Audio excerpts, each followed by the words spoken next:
हमारा math class के का चैप्टर नंबर 1 स्टार्ट करना है। चैप्टर नंबर 1 का आपके पास नाम है ये नंबर जो सूट है वो हमारे पास होते हैं बेसिकली दो नंबर्स का ये नंबर को हम डिनोट करते हैं आर ठीक हो गया। अब रियल नंबर की डेफिनेशन होती है the union of rational number and irrational number आपका रैशनल नंबर और इरेशनल या इरेशनल नंबर और ये होते हैं हमारे पास इरेशनल इरेशनल नंबर को जब नोट करते हैं तो होता है और जो इरेशनल नंबर को भी नोट करते हैं वो क्या है क्यू है।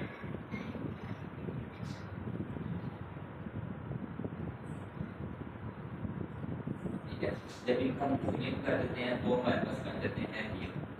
अब यूनियन का मतलब होता है कि जो रैशनल नंबर का सेट है उसके अंदर तमाम एलिमेंट्स और जो इरेशनल नंबर का सेट है उसके तमाम एलिमेंट्स को जब हम इकट्ठा करके लिखते हैं वो हमारे पास बन जाते हैं ये। ठीक है, अब रैशनल नंबर का रैशनल नंबर में दो नंबर जिनको हम p और q की फॉर्म में लिख सकें और q उसके अंदर हमारे पास जीरो ना हो, यानी कि p और q की फॉर्म हमारे पास बेसिकली होती है फ्रैक्शन फॉर्म के अंदर हमारे पास अगर q जीरो ना हो तो हमारे पास चीज क्या रहती है रैशनल नंबर। लेट्स सपोज हम इसको लिखते हैं 2 ठीक हो गया, तो ये चीज हमारे पास क्या रहती है रैशनल नंबर। अब इसके बाद है इरेशनल नंबर ऐसे नंबर होते हैं जिनको हम p और q की फॉर्म में नहीं लिख सकते। ठीक है, जैसे कि एक आपके पास इसकी वैल्यू होती है 3.149 करके या बेसिकली होता है 22। ठीक है, ये चीज मेरे पास होती है इरेशनल। अब जैसे इरेशनल नंबर होते हैं इसके अंदर भी या फ्रैक्शन में है और रैशनल नंबर के अंदर भी चीज फ्रैक्शन में है। अच्छा, अब ये क्या होता है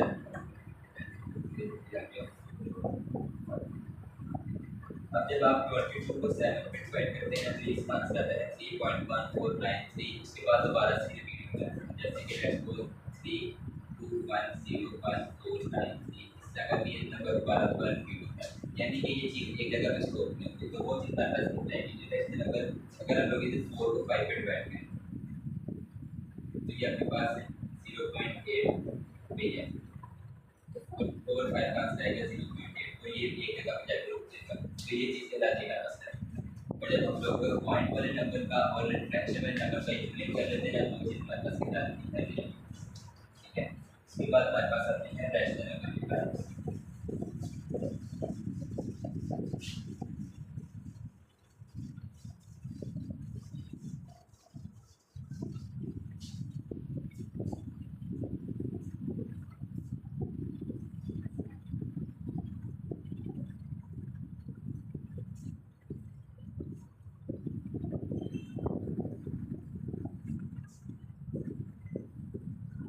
रैशनल नंबर की बेसिकली हमारे पास 4 मेन टाइप्स होती हैं। सबसे पहली टाइप ये इसका नाम है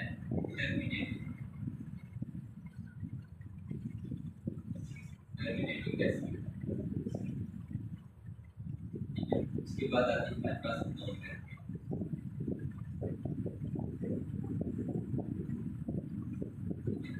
उसके बाद आती है हमारे पास नॉन टर्मिनेटिंग के अंदर जो एक आएगी हमारे पास टिकरिंग, जो एक हमारे पास आएगी किसी चीज के अंदर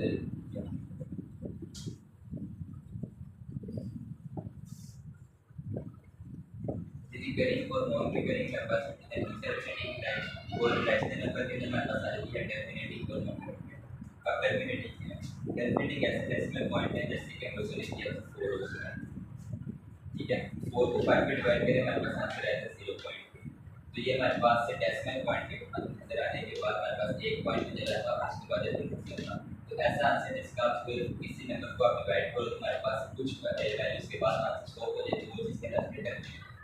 नॉन टर्मिनेटिंग ऐसा नंबर होता है जैसे आप 2।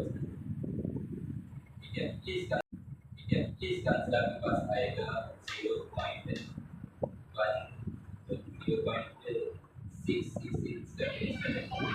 तो ये चीज आपके पास हो जाएगी नॉन टर्मिनेटिंग। ठीक है, और अगर नॉन टर्मिनेटिंग ऐसा नंबर है जैसे कि आगे चलता जा रहा है और रिपीट होता जा रहा है जैसे कि आप करें 77 डिवाइड बाय 9।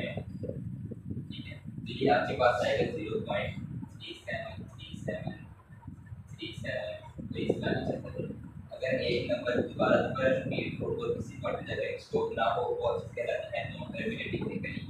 और ऐसा नंबर जैसे कि आप कोई भी नंबर ले रहे हैं 0.1698414149, इस तरह कोई नंबर हो जो कि पॉइंट के पास स्कोप भी ना हो और अपने आप को रिपीट भी ना करे, इसको चीज़ कहलाती है नॉन।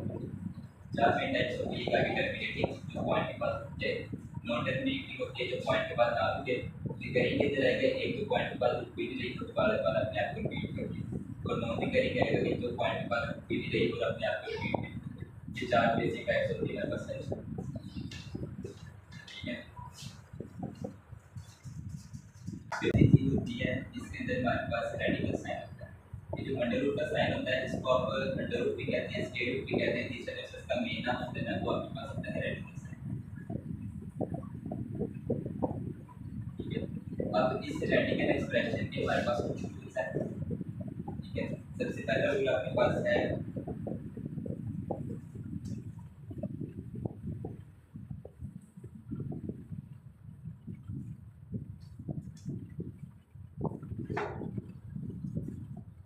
अगर आपके पास दो नंबर प्रोडक्ट के अंदर आ रहे हैं तो उसकी पावर काफी लिखी हुई है, ये आपके पास इसका प्रूफ नहीं है। अगर आप इसको एक्सपोनेंशियल फॉर्म के अंदर लिखें ना तो ये आपके पास x की पावर, जैसे कि आपके जो भी नंबर लिखा होता है तो आपके पास पावर के अंदर 1 होगा उसके अंदर।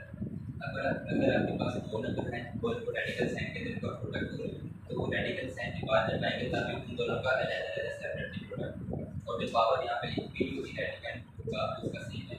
इसी तरह ये चीज आपके पास होगी अन्य ए और बी आ गया तो ये आपके पास रहेगा ये ठीक है, ये तो नहीं। उसके बाद तीसरे नंबर पे आपके पास आता है साइन।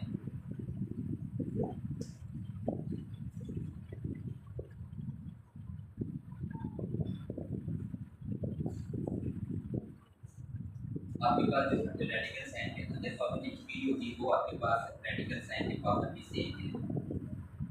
ये जैसे लेट्स सपोज अगर आपके पास अंडर रूट की पावर है रूट की पावर तो आप इसको इस तरह भी लिख सकते हैं कि अंडर रूट तो इस पावर, यानी कि जो पावर अंडर रूट के अंदर रहेगी या रेडिकल साइन के अंदर रहेगी वो सेम पावर आपके पास रहेगी।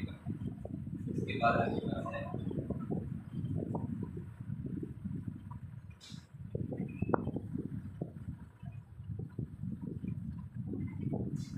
ये होगी चीज। जब आप रेडिकल साइन से एक्सपोनेंशियल फॉर्म के अंदर जाएंगे तो आपके पास जो भी पावर होगी वो 1 ओवर की फॉर्म के अंदर रहेगी, यानी कि a की पावर n वैसे ही आगे उससे आपका रेडिकल के अंदर है। उसके बाद ये जो n है ये बात आपके पास अंदर का पावर। अब जब आपके पास ब्रैकेट के अंदर पावर और ब्रैकेट के बाहर पावर हो तो आपके पास मल्टीप्लाई होगी, ये आएगा a power n multiply by 1, यहाँ से n से कैंसिल हो जाएगा तो a की पावर n की फ्लूइडिटी के इसका असर पानी है बेसिकली ये है कि अगर आपके पास ब्रैकेट के अंदर पावर है और बाहर पावर है तो आपके पास मल्टीप्लाई होगी, और अगर आपके पास रेडिकल साइन के साथ कोई भी चीज लिखी गई है तो वो आपके पास 1 ओवर की फॉर्म के अंदर। अगर रेडिकल साइन आपके पास सिंपल लिखा हो तो उसका पावर बनेगी 1 ओवर। और इसके अलावा अगर यहाँ पे कोई भी नंबर आएगा 3 आएगा 4 आएगा 5 आएगा तो वहाँ पे 1 ओवर की फॉर्म है, और अगर सिंपल लिखा होगा तो सिंपल उसका 1 ओवर। उसके बाद इसके अलावा